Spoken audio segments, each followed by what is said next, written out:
студиото со вас, Маријан Ников. Добро утро, вести во 8. Вториот стратешки диалог САД Македонија се одржа во Вашингтон. За темите на диалогот, договорените проекти и изјави дадоа шефот на дипломатијата Муцунски и министерот за внатрешни Тошковски.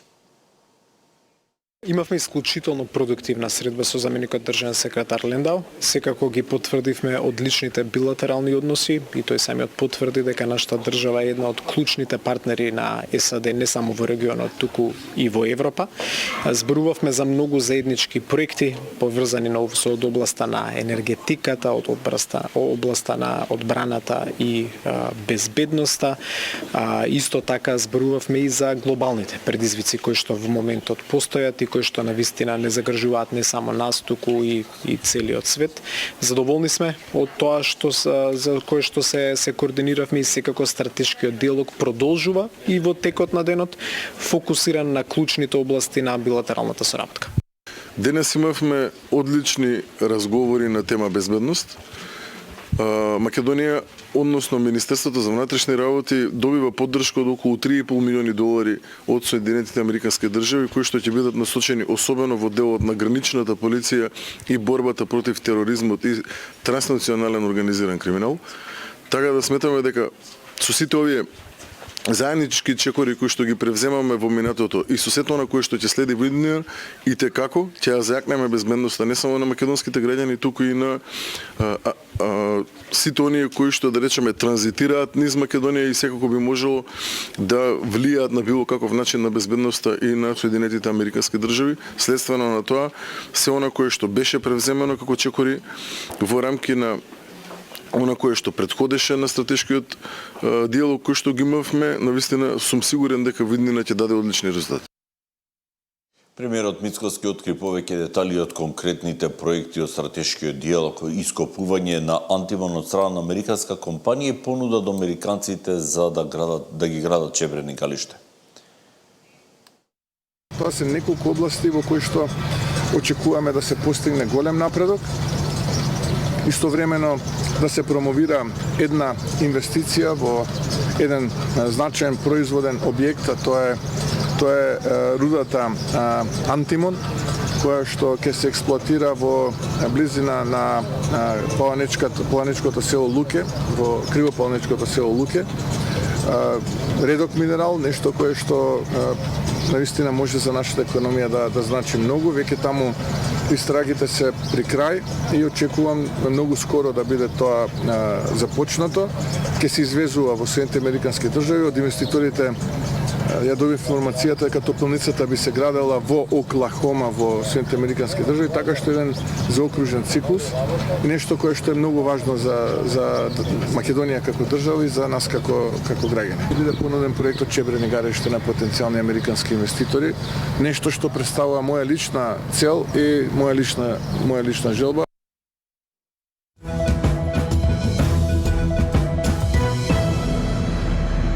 4,9% инфлација во март споредено со лани измерени и државната статистика. Цените на мало скокнале за 3,4%.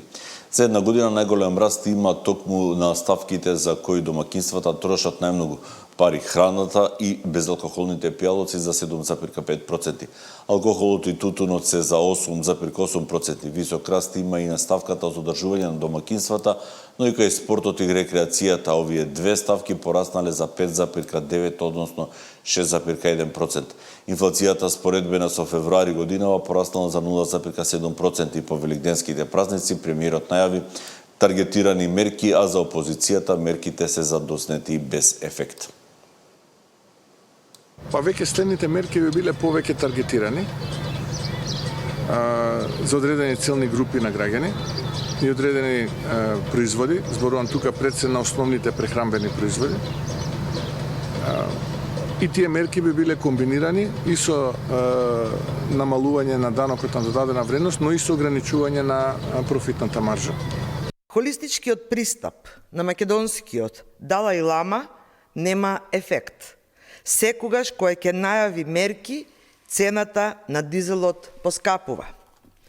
Мерките на Социјалдемократскиот сојуз на Македонија не се воведени до крај, а цената на оваа неспособност ја плаќаат граѓаните кои се соочуваат со нов ценовен шок токму пред великденските празници. Што прогнозира ММФ да се случи со светската економија поради војната на Блискиот Исток и кои земји ќе бидат најпогодени? Колку време треба да се врати светот во нормала? Детали од Мартин Арсов. Глобалната економија се соочува со тежок удар. Наместо очекуваното подобрување на економскиот раст, светот сега влегува во фаза на повисока инфлација и забавена економска активност поради конфликтот на Блискиот Исток, кој го парализираше клучниот пат за снабдување со енергенси. Според извршната директорка на Меѓународниот монетарен фонд, затворањето на Ормудскиот теснец предизвикало пат на глобалното снабдување со нафта за 13%, што е за 1% повеќе од времето на ковид пандемијата. We have a significant impact from oil, from gas, and from the interruption of supply chains from fertilizers to helium. Second, the impact is global. Everybody around the planet feels it. Дури и во случај веднаш да заврши војната, штетата е веќе направена. You just look at Qatar. They are stating that 17% of their gas production is going to be absent for the next 3 to 5 years because of the damage done. According to the International Energy Agency, 72 energy facilities, production, distribution, have been damaged. 1/3 of those damaged more significantly. So even if the war is to stop today, there would be lingering negative impact to the rest of the world. Најзагрозени ќе бидат посиромашните земји, оние кои немаат своји енергетски резерви и немаат многу пари во буџетот за да им помогнат на граѓаните. ММФ на 14 април ќе објави низа сценарија во извештајот за светската економија. Георгиева предупреди дека владите мора да бидат внимателни со поддршката за граѓаните. Давањето премногу пари во време на намалена понуда само дополнително ќе поттикне инфлацијата. Наместо тоа, помошта мора да биде прецизно насочена само кон најранливите. Такви мерки бараат и домашните експерти. Прво, еве вака, мерки кои што треба владините политики да ги донесат е таргетирано помагање в социјални мерки на најранливо категоризираните граѓани преку воучери за енергија.